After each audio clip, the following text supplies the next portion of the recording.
A middle-aged man shuffles through Kherson Central Square, just another face in a war-weary crowd. He walks like a man who's endured a brutal occupation, like everyone here. Passing a line of people waiting for aid, a woman calls out, "You're a hero." She's right. His name is Vladimir, and he's the reason we went to Kherson, down a battle-scarred road full of checkpoints and landmine warnings. We wanted to meet him in person and the children he saved. Sahaidak is the director of a home for orphans and other wards of the state, ranging in age from 4 to 15 years old. We first met him via video conference in March, hiding with 50 kids in a crowded room from the invading force of Russians.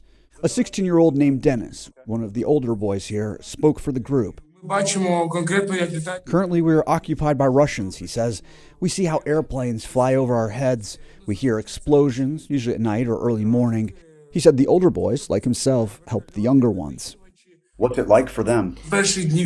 Dennis said despite his efforts to distract them with games, even the youngest children are aware of what's happening. At the end of that call, I told Vladimir I'd do my best to get to Kherson, although at the time the chances of that seemed remote. This became possible just days ago. Our meeting and his grandson waving the Ukrainian flag in public after his country's counteroffensive forced the Russians to abandon Kherson. When we talked, you said you would come, and I'm very glad you did, he says. On the way to the orphanage, he begins the harrowing story of his mission to save the children. We hid all the children because it was dangerous for them to be here, he says. The danger?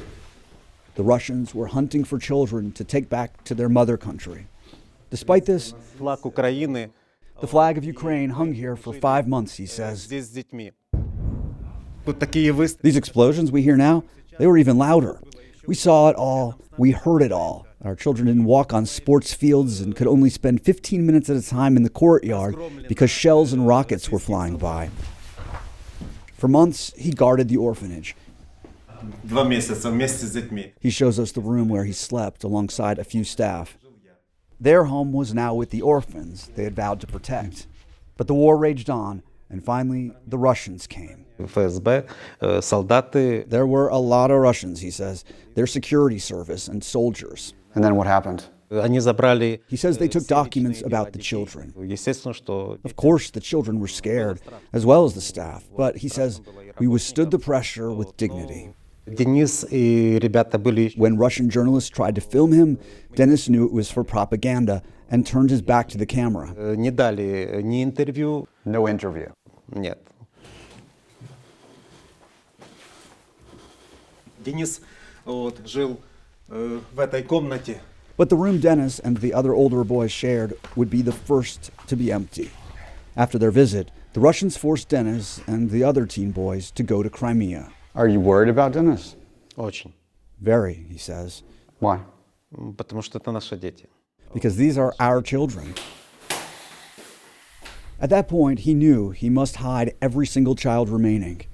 But it took time, months to spirit them away. Some with distant family, a few with local volunteers, others with staff. We talked to every single child, he says. We didn't just distribute them among the teachers. We sent each of them with the teacher they loved the most. And there they hid. Until now.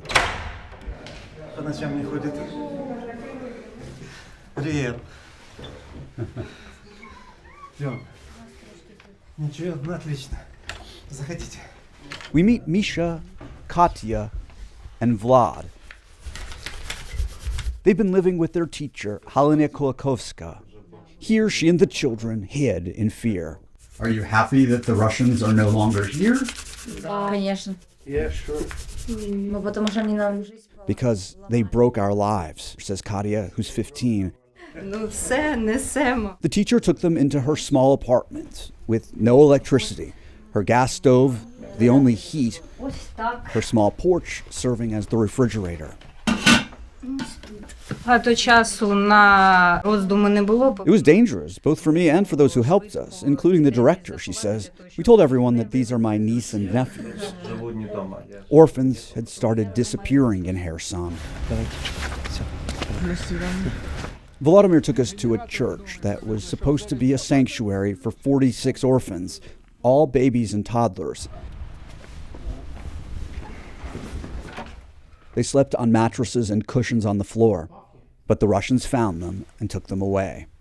There's no accurate count of how many of Ukraine's children have been taken to occupied Crimea and Russia. Ukraine says 8 to 11,000, but reports out of Russia this week suggest it could be tens of thousands. Among them, Dennis, the 16-year-old who spoke on behalf of the little ones all those months ago. Потому что это наши дети. These are our children. They lived with us. They became attached to us, and we became attached to them. We lived here as one family. И мы к ним привязались. These orphans had no one else. The orphanage will reopen once basic services are restored in Kherson, and Sahidok expects to have even more orphans there than he did before the war because so many parents have been killed. Jason Bellini, Newsy, Kyiv, Ukraine.